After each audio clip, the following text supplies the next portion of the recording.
Will you play with me? I'm Oliver. I'm 7. Will you play with me? Hi, it's Baldur975 and welcome to Nipsy Does Honor Mode episode 33 as we meet the precocious child that's really annoying and play hide and seek with him, which isn't too difficult because Volo gave us an eye that can see invisibility, which kind of makes this a bit of a ridiculously easy task. But all in all, there's not much of a fight in this section. He just sets his mummy and daddy on you and his dog, and that's fine. But this interaction leads to later fights, as probably you'll know if you know the storyline, if you play through it. But yeah, basically we'll show you those in detail because one of them's quite tough. On the whole, though, this bit's quite easy. Stupidly annoying because somebody keeps casting sleep on everybody, which is kind of annoying. But good old Polar Master Lizelle, she's really useful in this section. And they do annoy me with getting up on the roof, which is kind of unexpected. But yeah, sleep at high level is really, really effective because there's no saving throw against sleep. It's just the amount of hit points it does. So if it does the amount of hit points, you just fall asleep. There's nothing you can do about it, which makes it one of the most OP abilities or spells in the game. Yeah, proper annoying, but yeah, you can if you get there push your friends over when they get hit with sleep, and that will wake them up, or you can do the help action which wakes them up. But unfortunately, bit of a difficulty if they get tripped up or knocked down, which yeah, everyone seemed to get tripped up or knocked down for me, so that was annoying. But you know, it is one of those situations where this is more annoyance than an actual challenging fight. But yeah, kind of I got Karlak on the go. There shouldn't be any concern. Once she starts hitting stuff, things normally start going my way. And yeah, the enraged thrower that she is quite good fun. But yeah, setting things on fire and waking things up, kind of annoying. But there we go. Everyone is now awake. Effectively, I'm still in the explore all the Shadowlands, unlock all the things, before I continue by going to Moonrise with the main campaign. There's a lot of side quests to be done. I've got to go on to the investigating about the unconscious Harper that we told Helsing about at last light, and so there's quite a few storyline strands to get on with. I think my Raven's actually still asleep. Yeah, he was. But ultimately, it's all about doing as many of the side quests as possible, unlock the items, make Moonrise as easy as possible. That's at least the plan. Whether that works or not, we don't know. But you know, annoying that the bad guys go up. You know, it's fine because you know Lizelle can get out there and smack them, but it's kind of silly and annoying. And yeah, they can certainly ghost appear and get into some odd places. But luckily, I have a flying familiar and a polearm master Githyanki who can fly about, so she hits hard enough to deal with the final problem. And yeah, I don't think I could get the magic missiles to work to get up there, or you know, ended up not bothering to shoot with crossbow bolts. But yeah, from lower down you get disadvantage. It's a pain in the butt. And yeah, I just started looting already because this is a foregone conclusion as soon as Lizelle actually has a go. And yeah, so the child becomes way more relevant soon enough. And another interesting weapon to give Karlak to throw, Dali's axe. Yeah, I like giving her anything that's got like a name to it. And yeah, so now we played hide and seek. He doesn't want to play with us anymore, and we'll be back later for him and unlock those story arcs So yeah, the other big fight I had to do was the Shambling Mounds. Shambling Mounds are an old favourite of mine. Back in D&D 8, I think it was, as a druid you could summon Shambling Mounds, and if you hit them with lightning they become more powerful. So yeah, summoning Shambling Mounds and then sending them into combat and then lightning bolting the whole area was a really spammy tactic. But yeah, I decided to use one of my Scrolls of Fireball to kick this one off, just to, you know, lure out some of that burst damage that's really stupidly annoying, and kick this thing off properly. I should probably heal my Raven before coming in here, but you know, he gets entangled and caught up, which is probably not going to end well for him. But good old thing about the Raven is you just resummon him. He is, I don't want to say he's disposable, but he's disposable. And yeah, and the amount of damage that Karlach does in these sections is helpful. The needles, we don't have to worry too much about them hitting. And you know, my fighters fight better when they're in a tight-knit group in a bunch.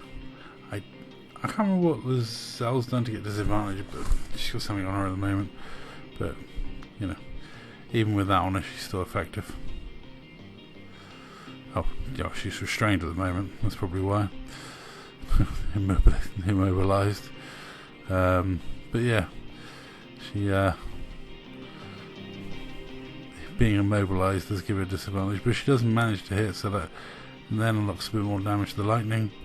If I heal her, she unlocks a bit more damage to poison. Well, I don't think these things will be affected by poison. And yeah, digestive sap. That doesn't sound very pleasant.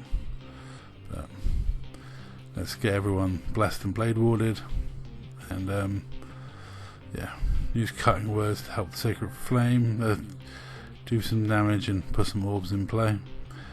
And yeah, this is a reasonably tough fight. There's some legendary actions that some of this stuff got given, which makes it actually really effective. Then my Raven goes, but ultimately it's a lot of fun, this fight. I know they upgraded the difficulty in this fight from patch 7, and I was really surprised with how much they upscaled some of the burst damages that things do and the amount of damage you take, and also some of the they made the Shambling Mound much stronger, much stronger. So I was surprised by that. I did finally get around to using the Burning Hands, which is probably a good shout in these circumstances, because you know, plants and fire. But the vine bursting when you kill stuff really did hurt. I was properly surprised by how much damage I took in this fight. I decided to light everything on fire with Karlach because I figured that was probably a good move, and I probably should concentrate on doing more damage with her or use the bombs earlier, but you know, it's I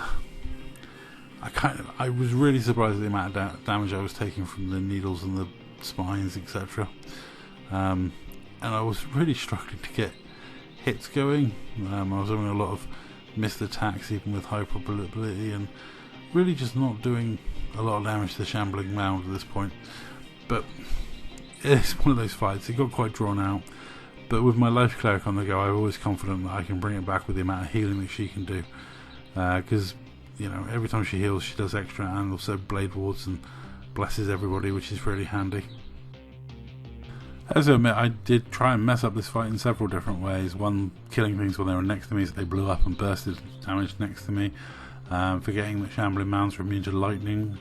So I spent ages trying to get Lazelle's extra damage up, and then not remembering, even though I get told in this bit when I use Shock and Grass on the Shambling Mound, it's immune to lightning. The amount of stuff I didn't take notice to in this fight until I'm watching it back. I'm surprised that I came away as clean as I did. Karlach does end up going down, but doesn't really cost me too much.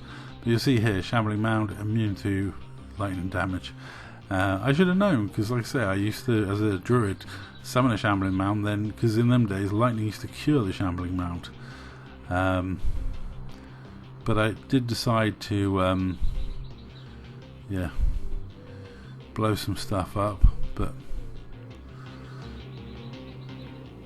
that just then knocked me down with the damage that I took from blowing stuff around me up.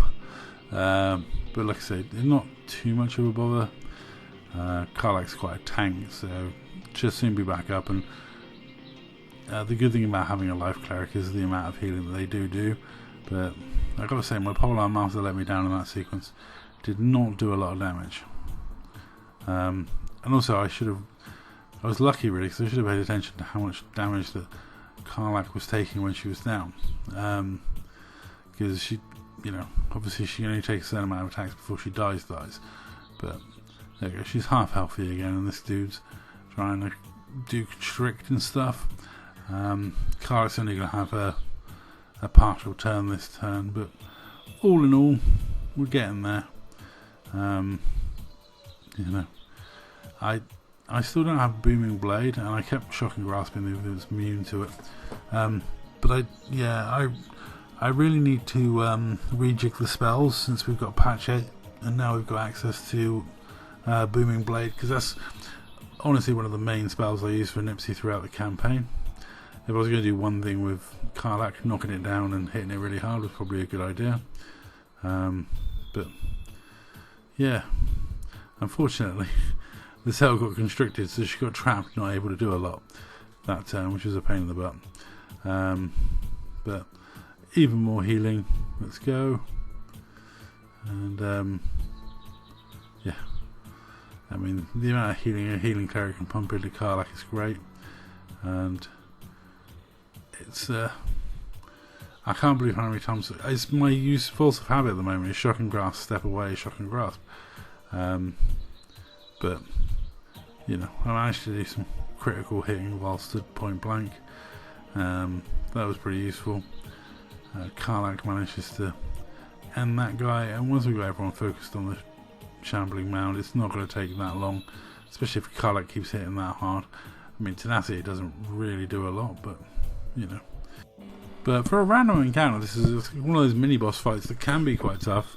There's a lot of effects like constriction and stuff that restrains your movement, stops you you're doing stuff effectively. Lizelle is still no archer, and the amount of damage they can do from stuff like that, the regurgitating stuff, the blasty stuff, it all takes its toll, and eventually enough of that stuff will kill you. But fortunately, I was able to muddle my way through. I couldn't get a Thunder Wave going that wasn't going to knock anyone else, I don't think, or was I? I don't know, I managed to get a Thunder Wave off. But yeah, I think I should have just left the damage dealing to Karlach, because she's the one that pulls this fight through. I mean, just look at the amount of damage she does. It's ridiculous. Anyway, that's it for this episode. I'll catch you in the next one.